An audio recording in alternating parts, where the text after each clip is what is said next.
ناظرین، پاکستانی اپنے ملک سے کتنا پیار کرتے ہیں اور ملک کے لیے لڑنے مرنے کو کس قدر تیار ہیں، اس کی ایک عالمی سطح پہ ایک رینکنگ آئی ہے۔ وہ ایک تو میں بتاؤں گا کہ ہم کہاں کھڑے ہیں، اور باقی جو اقوام ہیں، دوسرے ملک جو ہیں، ان کے لوگ جو ہیں وہ اپنے ملک کے ساتھ کتنے لائل ہیں، تو یہ جاننا بہت ضروری ہے۔ تو یہ عالمی رینکنگ ہے، اس سے میں آپ کو آگاہ کروں گا۔ اور دوسرا یہ کہ پاکستان میں ہمیشہ آپ کو بڑی بڑی باتیں بتاتا ہوں، یہ بھی ایک بہت بڑی بات ہے کہ پاکستان میں نایاب دانتیں کتنی ہیں۔ سب بتا رہے ہیں کہ بڑی دانتیں ہیں، بڑی دانتیں کتنی ہیں، یعنی کہ ان نمبرز کتنی دانتیں ہیں جو پاکستان میں پائی جاتی ہیں، اور اس سے پاکستان کو کتنا بڑا سرمایہ اس ملک کو حاصل ہونے والا ہے۔ اور یہ بات بھی کرنا بہت ضروری ہے کہ ہمارا ہمسایہ افغانستان ہمارے ساتھ کیا سلوک کر رہا ہے۔ وہ ہمارے ہاں مارے جانے والے اپنے دہشت گردوں کو کس طریقے سے وصول کر رہا ہے۔ یہ بڑی دلچسپ کہانی ہے، یہ جاننا بہت ضروری ہے۔ تو ان سب حقائق اور تفصیلات کے ساتھ میاں طاہر۔ تو سب سے پہلے تو میں آپ کو بتاؤں کہ پاکستان نے پچھلے 2 دن میں کو تقریباً 62 افغان شہری جو دہشت گرد ہیں، انہیں یہاں پہ دہشت گردی کی کمین گاہوں میں جا کے مارا اور ان کی لاشیں افغانستان کو بھیجی۔ افغانستان کے آفیشلز نے، یعنی کہ سرکاری حکام نے ان لاشوں کو وصول کیا، اور افسوسناک بات یہ ہے کہ ان لوگوں کو انہوں نے بڑے اعزاز کے ساتھ دفن کیا۔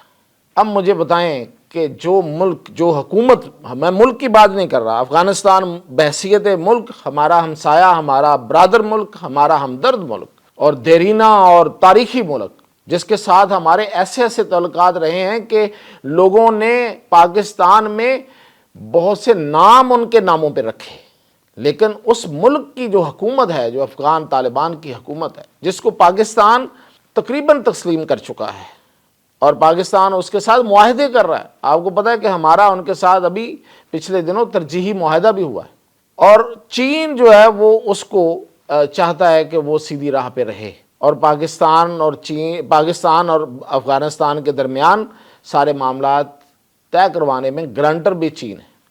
لیکن کیا ہوا کہ ان کے لوگ جو یہاں آ کے دہشت گردی کر رہے ہیں، ان کو پاکستان نے ان کی دہشت گردی کی کمین گاہوں پہ جا کے مارا، اسی حالت میں کہ جب وہ اسلحے اور اس کے ساتھ یہاں تھے، اور ان کی جب لاشیں ان کو دی گئیں، اور یہ لاشیں دینے کا جو اہتمام تھا یہ اس لیے کیا گیا کہ افغان حکومت کل یہ نہ مکر سکے کہ یہ لوگ افغان نہیں تھے، یا اگر تھے تو ہمیں پتہ نہیں۔ تو ان کی لاشیں ان کے حوالے کی گئیں۔ اطلاعات یہ ہیں کہ ان کو وہاں اعزاز کے ساتھ دفن کیا گیا۔ کیا کسی دہشت گرد کو کوئی اعزاز ملنا چاہیے؟ وہ کہاں پہ دہشت گردی کر رہے تھے؟ وہ ایک مسلمان ملک پاکستان کے ساتھ، اس پاکستان کے اندر دہشت گردی کر رہے تھے جس نے صدیوں ان کا ساتھ دیا۔ اس ملک پاکستان کے اندر دہشت گردی کر رہے تھے جس نے سال ہر سال ان کا ساتھ دیا، ان کی جنگوں کو لڑا، ان کی جنگوں کو برداشت کیا۔ کیا یہ افغانستان کی جنگ نہیں تھی جو روس نے وہاں آ کے حملہ کیا تھا اور اس کو پاکستان نے اپنی جنگ سمجھا؟ کیا امریکہ نے جب حملہ کیا 2 دفعہ افغانستان میں، تو کیا پاکستان نے اس جنگ کو نہیں بھگتا؟ اور نہ صرف یہ کہ اس جنگ کو بھگتا، بلکہ اس کے نقصانات کو آج تک ہم سہ رہے ہیں۔ ہم آج تک پاکستان ان کے زخموں سے چور چور ہے، اور ان کے لوگوں کو یہاں پہ رکھ کے ان کی کفالت اور ان کی ہر طرح سے خیال کیا، اور پوری دنیا سے زیادہ اچھا خیال کیا ان کا۔ لیکن ہمیں صلہ کیا ہے کہ وہاں سے آگے ایک تو دہشت گردی کرتے ہیں، اور پھر ان لوگوں کو اعزاز ملتا ہے وہاں پہ، اور ان کو دہشت گرد نہیں مانتے۔ یہ انتہائی افسوس کی بات ہے۔ اب اس میں دیکھتے ہیں کہ پاکستان کی برداشت اور اس کی صبر کا پیمانہ کب لبریز ہوتا ہے، کیونکہ دوسرا جو ان کا جو مخالف فریق ہے، جس کو TRF کہتے ہیں، جو ریزسٹنس ایک فورس بنی ہوئی ہے وہاں پہ، وہ تیار بیٹھا ہے، اور وہ پاکستان کے ساتھ ہے اس وقت، صرف پاکستان افغان حکومت کی کے ساتھ ان کے جو تعلقات جو تعاون رہا ہے ماضی میں اور آج بھی پاکستان یک طرفہ طور پہ کر رہا ہے، اس کی وجہ سے وہ اس طرف نہیں جا رہا۔ تو یہ تھی ڈیٹیل اس کی۔ اور آگے میں آپ کو بتاؤں کہ پاکستان جو ہے، پاکستانی جو ہیں وہ اپنے ملک سے دنیا میں سب سے زیادہ پیار کرتے ہیں، اور یہ میں نہیں کہہ رہا، یہ ورلڈ آف اسٹیٹسٹکس کی جو ایک سروے ہے، یہ ایک بہت بڑی ویب سائٹ ہے جو مختلف طریقوں سے، سائنسی طریقوں سے سروے کرتے ہیں۔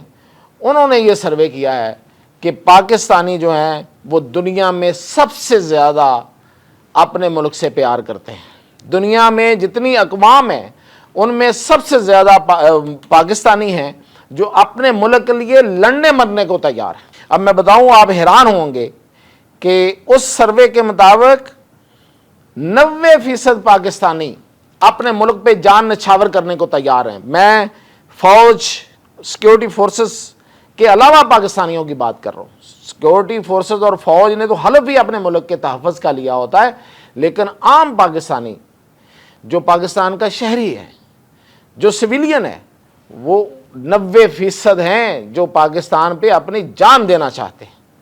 اور دوسرے نمبر پہ کون ہے اس سروے کے مطابق؟ وہ ہیں ویتنامی۔ آپ کو پتہ ویتنام نے جو امریکہ کے خلاف جنگ لڑی ہے، بڑی تاریخی جنگ ہے۔ مثال دی جاتی ہے امریکہ کو پوری دنیا میں جو سب سے بری شکست ہوئی ہے، ویسے تو افغانستان میں بھی ہوئی ہے، اور اس کی وجہ مطلب اب میں یہ کہوں گا تو اس کو اگر کوئی سرکاری سطح پہ نہ سمجھے تو ظاہر ہے کہ مینلی تو پاکستان ہی تھا۔ بہرحال تو جو سب سے بری شکست ہوئی ہے وہ ویتنام میں ہوئی ہے، اور ویتنام میں جو لوگ اپنے وطن پہ کٹ مرنے کو تیار ہیں ان کی تعداد ہے 99%، پاکستان سے 1% کم۔ حالانکہ لوگ یہ واقعی پوری دنیا سمجھتی ہے کہ ویتنام نے جتنا بڑا کارنامہ انجام دیا ہے۔ اور جس ملک کا ابھی میں بات کر رہا تھا افغان، وہ ہیں 76%۔ کہنے کو تو کہتے ہیں نا کہ افغان اپنے وطن سے بڑا پیار کرتے لیکن 76% پاکستان سے کہیں کم۔ ان سے زیادہ جو اپنے ملک سے وطن سے پیار کرتے ہیں وہ ہیں بنگالی، وہ ہیں 86%۔ 86% بنگالی جو ہیں وہ اپنے ملک پہ جان نچھاور کرنے کو تیار ہیں۔ تو تیسرے نمبر پہ بنگالی ہیں، پہلے پہ پاکستانی اور دوسرے پہ ویتنامی۔ اس کے بعد پھر آتے ہیں تو وہ ہیں بھارت والے 75%، یعنی وہ افغانوں سے 1% کم ہیں اپنے ملک سے پہ لڑنے مرنے والے۔ اور ہم سے تو آپ اندازہ کریں کہ ہم 90% ہمارے پاکستانی اور وہ 75%، کتنا بڑا فرق ہے۔ پھر آگے اب چلتے جائیں تو فن لینڈ کے لوگ اپنے وطن سے پیار کرتے ہیں، بہت پیار کرتے ہیں، اور 71% لوگ ہیں جو اپنے وطن پہ کے ساتھ بہت عشق رکھتے ہیں۔ اور ترک، جن کے بارے میں کہا جاتا ہے کہ ترک جو ہے وہ اپنی نیشنلٹی اور اپنی جو ریسزم ہے اس میں بڑا مخلص رہا ہے، تاریخ گواہ ہے اس چیز کی، لیکن اب وہ وطن سے پیار کرنے والے اور وطن پہ لڑنے مارنے والے صرف 73% رہ گئے۔ صرف تو نہیں کہنا چاہیے، بہت زیادہ تعداد ہے، لیکن ترکوں کی چونکہ تاریخ ایسی ہے تو اس لیے کہا جا سکتا ہے کہ اب 73% رہ گئے ہیں۔ حالانکہ ترک جو ہیں وہ کہتے ہیں کہ اگر پوری دنیا میں ترک نہیں ہے تو پھر کچھ نہیں ہے، یہ تاریخ رہی ہے۔ تو یہ ہے پاکستان کی عوام کی محبت اپنے وطن کے لیے۔ یہ میں نے دوبارہ بتا دوں کہ میں اپنے سے نہیں کہہ رہا، یہ دنیا کا ایک بہت بڑا سروے ہے جس کے مطابق یہ بات ہو رہی ہے۔ اب میں اپنے اگلے موضوع کی طرف آؤں کہ پاکستان میں کون سی ایسی دھاتیں ہیں جنہیں ہم ریئر منرلز کہتے ہیں، جنہیں ہم نایاب دھاتیں کہتے ہیں، جو دنیا میں بہت کم ہیں، وہ کون سی ہیں جو پاکستان سے نکل رہی ہیں؟ تو پاکستان سے پوری دنیا میں نایاب دھاتیں جو ہیں، یعنی کہ نایاب سے مطلب ہوتا ہے جو نہیں ملتی، بہت کم ملتی ہیں، ان کی تعداد ہے 17 ایسی منرلز ہیں جو پوری دنیا میں بہت کم ہیں، یعنی کہ جہاں ہوتی ہیں وہ مطلب وہ ملک جو ہے وہ بڑا آپ سمجھیں اسے امیر ہی سمجھیں، لیکن خیر ظاہر ہے کہ پاکستان کو ابھی یہ اس لیے نہیں کہا جا سکتا کہ ابھی تو ہمارے ہاں دریافت ہوئی ہیں۔ تو 17 دھاتوں میں سے پاکستان میں 12 دھاتیں موجود ہیں، یعنی کہ اگر پوری دنیا میں 17 دھاتیں نایاب ہیں، ریئر ہیں، اور جسے آپ قیمتی، سب سے قیمتی دھاتیں کہیں وہ ہیں، تو پاکستان میں ان میں سے 12 ہیں۔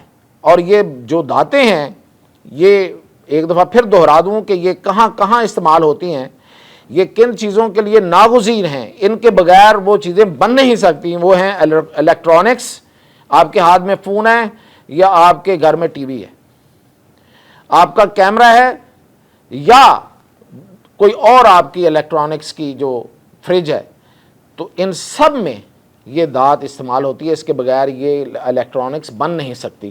اس کے علاوہ بیٹریز، یہ جو ہر چیز کی بیٹری، آپ کے ایون جو آپ کا ریموٹ ہے اس کی بیٹری اگر ہے، یا آپ کے کیمرے کی بیٹری ہے، یا آپ کے فون کی بیٹری ہے، اور اس کے علاوہ جو اب دور آ رہا ہے الیکٹرک گاڑیوں کا، بجلی پر چلنے والی گاڑیوں کا، اس میں موبائل فونز میں نے آپ کو پہلے بتا دیا ہے، اس کے علاوہ سولر پینلز میں، اس کے علاوہ لیزر ٹیکنالوجی جو آ رہی ہے، جو بہت اب عام ہو جائے گی، جس کا بڑا فائدہ ہوگا اس میں، اور پھر یہ کہ جتنے جہاز ہیں، فائٹر جیٹس ہیں، جتنے میزائل ہیں، جتنے راکٹس ہیں، جتنی بھی آپ کی فوجی طاقت ہے، آپ کی دفاعی طاقت ہے، جس پہ دنیا میں جو ملک ہیں وہ فخر کرتے ہیں اور اپنے آپ کو منواتے ہیں، ان سب میں یہ دھاتیں جو ہیں وہ استعمال ہوتی ہیں۔ اور یہ وہ دھاتیں جو میں آپ کو بتا رہا ہوں، یہ پاکستان میں 12 ہیں، 17 میں سے 12، ویسے سب سے زیادہ تو چین میں ہے، لیکن اس کے بعد اب یہ انکشاف ہوا ہے کہ یہ پاکستان میں ہیں، اور یہ ہیں خیبر پختونخوا، گلگت بلتستان اور بلوچستان میں۔ اب اس کی جو مالیت ہے، جو اندازہ لگایا گیا ہے، وہ ہے 4000 ارب ڈالر، گنے نہیں جائیں گے، ویسے پہاڑ ہی لگ جائے گا ڈالروں کا۔ 4000 ارب ڈالر مالیت کی یہ دھاتیں پاکستان میں ہیں، اور اس کی اہمیت تو جانیں جن کو پتہ ہے، وہ ہیں امریکہ والے۔ انہوں نے چونکہ پاکستان میں آگے سروے کیے ہیں پاکستانی کمپنیوں اور پاکستانی اداروں کے ساتھ مل کے، اور ان کو پتہ ہے کہ پاکستان میں کتنی دھاتیں ہیں، تو وہ اسی وجہ سے مارکو روبیو اب پاکستان آنے والے ہیں، اور آنے والے دنوں میں جب وہ پاکستان آئیں گے تو ان کا مین فوکس ہی ان دھاتوں کی نکالنے کے جو ٹھیکے ہیں، جو امریکی کمپنیاں لینا چاہتی ہیں، وہ ان کے معاہدے کرنا ہے۔ تو امریکہ کی دلچسپی اب سمجھ پوری طرح سے لوگوں کو میرا خیال آ جائے گی کہ کیوں ہے، اور اس کی وجہ پاکستان کی زیر زمین یہ اتنی بڑی دولت جو چھپی ہوئی ہے اس کی ہے۔ اور اس کا ایک اور بھی ثبوت آپ کو دوں کہ کیوں میں یہ سب کچھ کہہ رہا ہوں، پوری دنیا اس پہ بڑی دلچسپی لے رہی ہے، اور دلچسپی کا عالم یہ ہے کہ ایشین ڈیولپمنٹ بینک، یہ بڑے بڑے بینک جو ہیں، انٹرنیشنل بینکس جو ہیں، یہ ایسے تو پیسے نہیں دیتے جب تک ان کو کچھ نظر نہ آ رہا ہو۔ تو اس نے پاکستان کے لیے جو امداد منظور کی ہے، جو وہ دے گا، وہ آپ کو پتا ہے کہ 40 کروڑ ڈالر کی وہ امداد جو ہے وہ اس کے لیے، ریکوڈیک کے لیے صرف دے رہا ہے۔ تو اب اس سے جو کاپر نکلے گا، جو اندازہ لگایا گیا، جو تانبا ہوتا ہے، تانبا بہت اہم یہ دھات ہے۔ ہمارے ملکوں میں چونکہ انڈسٹری نہیں ہے اور اس کا استعمال نہیں ہے، تو ہمیں اس کا شاید پوری طرح اندازہ نہیں ہے۔ تو وہ ہے 8 لاکھ ٹن سالانہ، یہ ریکوڈک سے نکلے گا، صرف ریکوڈک سے تانبا جو نکلے گا 8 لاکھ ٹن سالانہ، جو یہ 2028 سے ویسے نکلنا شروع ہو جائے گا، اور 2034 میں جا کے، یہ صرف ریکوڈک کی بتا رہا ہوں، ریکوڈک جو بلوچستان میں ہے یہ ڈبل ہو جائے گا، یعنی کہ 16 لاکھ ٹن جو ہے یہ نکلا کرے گا۔ اور پاکستان میں جو سونے کے ریزرو ہیں وہ 26 ملین اونس فی الحال اندازہ لگایا گیا ہے۔ اور تانبا تو آپ کو میں نے پہلے بھی کئی دفعہ بتایا کہ کہاں کہاں اور ہے، اور اتنے بڑے ریزروز ہیں کہ شاید دنیا اس سے اور بھی حیران ہوگی۔ دنیا جو جاننے والے ہیں ان کو پتہ ہے، جو جب سامنے آئے گی، اور اس میں ہمارا چنیوٹ پنجاب کا شہر، اور پھر آگے گلگت بلتستان اور آزاد کشمیر۔ تو یہ تھی اب تک کی اپڈیٹ، مزید اپڈیٹ کے ساتھ حاضر۔